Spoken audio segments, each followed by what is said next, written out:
Today in Switzerland, talks between key European leaders and Iran to contain the 8-day war with Israel. The U.S. is not involved. President Trump says he'll wait 2 weeks before deciding if the U.S. joins the conflict. CBS senior foreign correspondent Elizabeth Palmer is in Geneva, where the talks are happening. Liz, what can we say? What do we know about how these negotiations are going?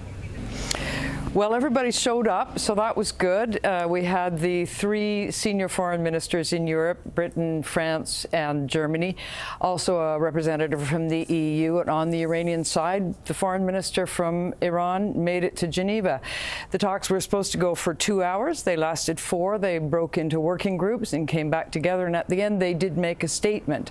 And the headline there is that they expressed some willingness to talk again. Now, whether they can talk again and come up with some sort of an agreement to present to Israel so it de-escalates, and to Iran to convince it to get back into direct talks with the states, which is the goal, we don't know.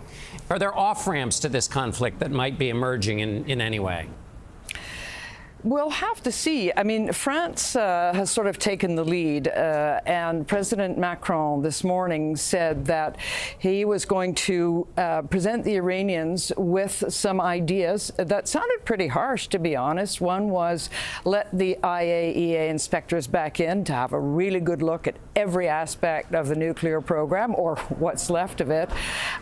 Also, that Iran should commit to zero enrichment, something that would have been a non-starter not long ago. Also that the West should have some role in overseeing Iran's ballistic missile program, or at least its expansion or what it gets up to, and also the kind of foreign proxies Iran funds in the region, like Hezbollah or, for example, the Houthis. Those are big asks for Iran, but the Iranians came and they talked. They didn't run away. So whether that amounts to an off-ramp, we'll have to see, John. Is it a viable option for them to give up the nuclear program?